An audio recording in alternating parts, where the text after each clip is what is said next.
We're getting ready for what should be a good one tonight in Pittsburgh. The Cubbies and Buccos, next.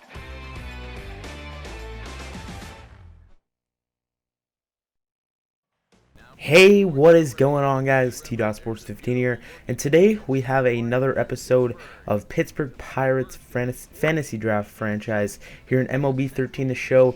So in this episode, we're going to have a home game here against the Chicago Cubs. It is going to be the final game of the regular season that I'm going to show you guys. We still got like about a half month left.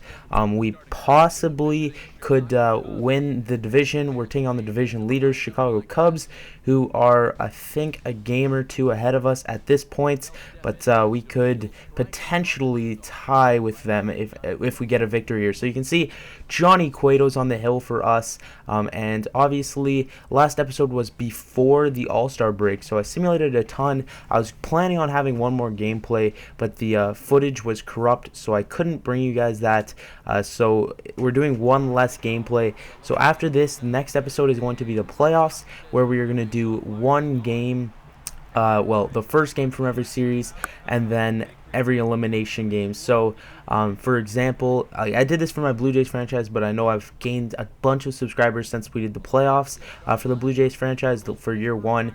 So for this, we're going to do, it's pretty much going to work. So say we have the ALDS, we're going to play the first game, and then whenever it becomes a elimination game, we're going to play that, and then say we lose that and it keeps going, we play another game. So it could be up to like 4 or 5 videos per series. So this series could be over soon, depending on how deep we get into the playoffs. But we're only doing one season, by the way, if you guys didn't know that. So one thing I wanted to talk about before we get into talking about the gameplay is that I made a trade at the trade deadline that I didn't show because I recorded it of part of that episode that was the file was corrupt. We played a game right after the trade deadline, and I couldn't show you guys that, so I decided to take on the division leader Chicago Cubs for the last game of the season that we're going to play. So the trade I did, first I have to have some background on the story. So Bryce Harper split his shoulder, so we were out. We didn't have a left fielder for about 2 months. He's going to be back for the playoffs. At this point, he's like 6 days away from being back. So he's going to be back for the playoffs. So we're going to have a 4 outfielder situation. But the trade that we did was we traded a potential center fielder, I think it was a generated prospects. We traded him for Carl Crawford and Eric O'Flaherty.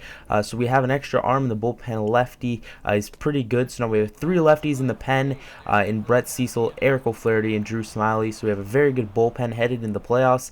And Carl Crawford is going to be playing left field. And when we traded for him, he was batting like 330. And at this point, I think his average is down to like 310 or 320. So he's still having a very good season. He was an all-star, and so that's pretty good.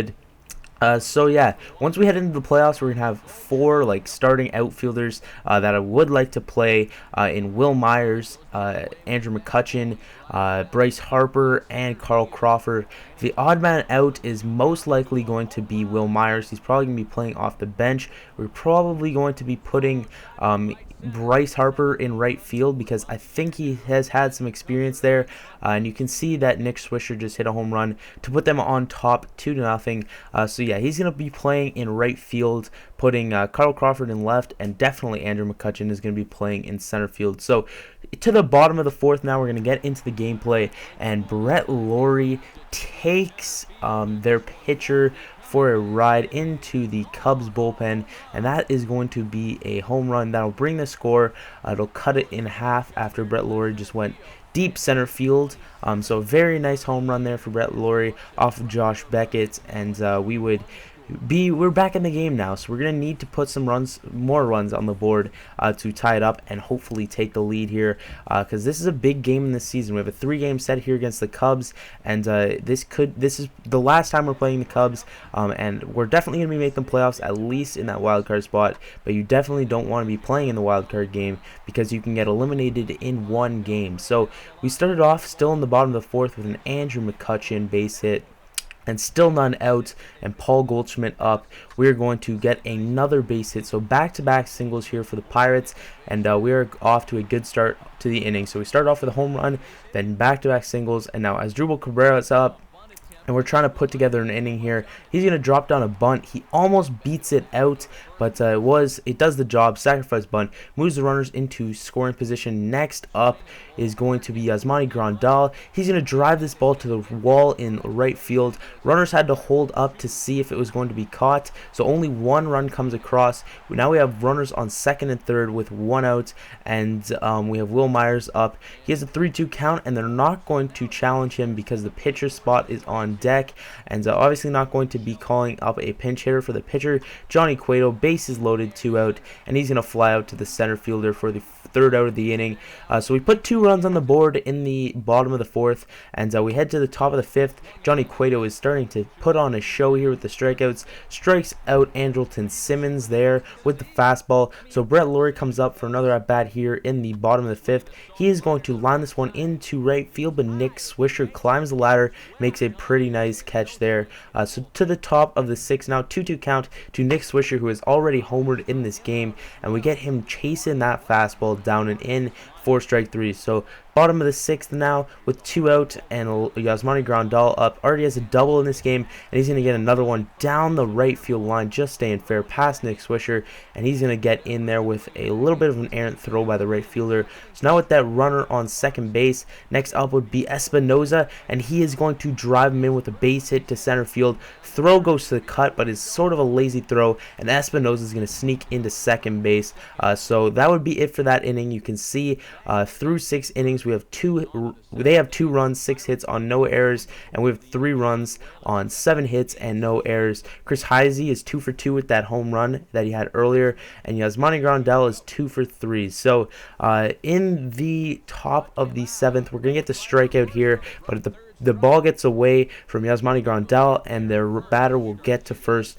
So next up would be Brandon Belt with the runner on first base. He's going to drive this one to the right field wall. It's going to stay fair, and the right fielder Will Myers is going to get this ball in quick to the cutoff man, holding Belt to a single. So runners on the corners now. They're going to pop up a bunt, going for the safety squeeze. Nobody's at third, so I played it safe, threw it to first. So now we have a runner on third with 2 outs, and they're going to call on a very elite talent off the bench in Yadier Molina. He's going to be the pinch hitter with a runner on third base. He can tie up the game and get his 70th RBI on the season here if he can just get a base hit. So with 2 outs, Johnny Cueto is going to get him to ground out to Brett Laurie, who's going to make the routine play, throwing it onto first, and that will do it for the 7th.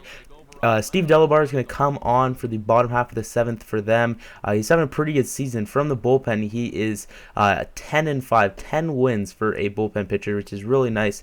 So with 2 outs, he is going to make quick work of these Pirates, getting Brett Laurie to fly out to left field for the 3rd out of the inning. So he makes quick work of the Pirates here in the 7th. To the top of the 8th, Bruce Rondon is going to come in. He's usually our 7th inning guy. He throws really hard, and he could be an 8th inning guy, but Neftali Feliz was a little tired on this day, so I decided to give him the day off. He's going to give up a base hit right up the middle here. Andrew McCutcheon is going to play it on a hop, and that is going to be a base hit. So they call on Rafael Ortega off the bench. It is expanded rosters because we are in September, so he was probably called up for that. He has an 84 speed. So next up would be Adrian Beltre, and he's going to ground out into the inning-ending 4-6-3 double play, and that'll be it for that inning. Nothing happened in the bottom half of the 8th, so we head to the top of the 9th. Mariano Rivera comes in, trying to pick up his 40th save on the year. He's having a pretty decent year because his stats are going down. It's not as good as usual. So 0-1 count to Nick Swisher. He's going to send this ball into right center field. He's going to get past Andrew McCutcheon all the way to the wall, and that will be a double for Nick Swisher. So they have runners They have a runner on second base that we have to deal with now. 2-2 count to the next batter, Hunter Pence, and he is going to ground out to second base. But the runner does move up to third, and now all they need is a ground ball or a fly ball to get the runner home and tie the game. So we intentionally walk the next batter, so that'll put runners on the corners, and now we need a ground ball, and we need a quick turn by our middle infield, which is very good defensively in Asdrubal Cabrera and Danny Espinoza. So 0-2 count to the next batter, and 1 out. So we really need a strikeout, a ground out, or a pop-up. So next batter, Brandon Belt, is going to ground up into the tailor-made double play. It's actually very close at first. We do make the outs, and that'll do it for this ball game, guys. So we do go on to win this game against the division leaders, Chicago Cubs. We do go on to tie them in the standings. We have another 2 games here against them, and then we have to simulate the rest of the season, and then we're going to do the playoffs in the next episode, guys. So that'll be coming out very soon. I'm going to try and get this series wrapped up before Madden 25 comes out in about 2 weeks. So Johnny Cueto gets the player of the game. He had 7 innings pitched, 7 hits, 2 runs, both of them earned, no walks, and 7 strikeouts. So he's racking up the strikeouts. Pretty good performance for him. You can see some highlights here from his day. Johnny Cueto had 7 strikeouts, as I just pointed out. So we move into a tie with the Chicago Cubs for the division lead. You can stick around for the box scores if you really care, but we do go on to win this game 3-2. So thank you guys for watching. I will see you guys in the next one. Peace.